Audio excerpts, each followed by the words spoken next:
Կիրակի օրը Հնդկաստանի Նագպուր քաղաքում տեղի է ունեցել պինակահամազարգային կրակի ռեակտիվ համակարգերի համար նախատեսված հրթիռների առաջին խմբաքանակի Հայաստան առաքման հանդիսավոր արարողությունը։ Այս մասին հաղորդում է Times of India պարբերականը, տեղեկացնելով, որ Հայաստան զենքի առաքումն ազդարարող արարողությանը ներկա է եղել Հնդկաստանի պաշտպանության նախարար Ռաջնաթ Սինգհը։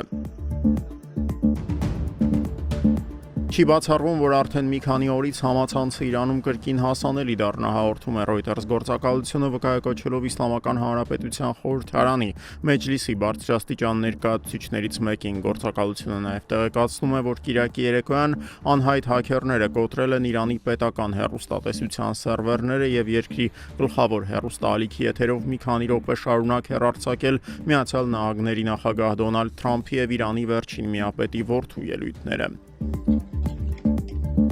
Կիրակի երեկոյան Իսպանիայի հարավում տեղի ունեցած երկաթուղային աղետի զոհերի թիվը հասել է 39-ի, այս մասին հայտարարել է Իսպանիայի տրանսպորտի նախարար Օսկար Պուենտեն, հատուկ ընդգծելով, որ զոհերի թիվը դեռևս վերջնական չէ։ Պաշտոնական տվյալների համաձայն այս պահին Կորդոբա նահանգի հիվանդանոցներում աղետից տուժած 48 մարդ է գտնվում, նրանցից 12-ը վերակենդանացման բաժանմունքներում։ Մալագայից Մադրիդ եւ Մադրիդից Հուելվա ուղևորվող գնացքներում ընդհանուր առմամբ 400 ուղևոր է եղել։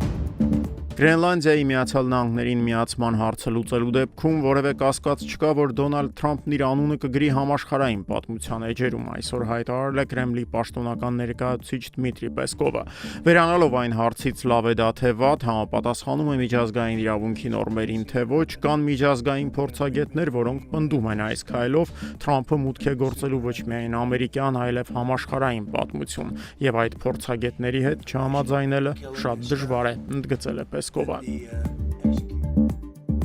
Վաղը շվեյցարական Դավոսում կայանալու է ռուս-ամերիկյան բանակցությունների հերթական փուլն, արևմտյան մամուլի տեղեկություններով Կրեմլի հատուկ բանագնաց Կիրիլ Դմիտրիևը վաղը Դավոսում ընթացող միջազգային համաժողովի շրջանակներում կհանդիպի Սպիտակ տան հատուկ ներկայացուցիչ Սթիվ Ուիթքոֆին եւ Միացյալ Նահանգների նախագահ Դոնալդ Թրամփի փեսա Ջարեդ Քուշներին։ Աքսիոսի լրագրող Բարակ Ռավիդի տեղեկություններով կողմերը քննարկելու են Ուկրաինայում պատերազմի դադարեցման ամերիկյան ծրագրի արդիականացված տարբերակը։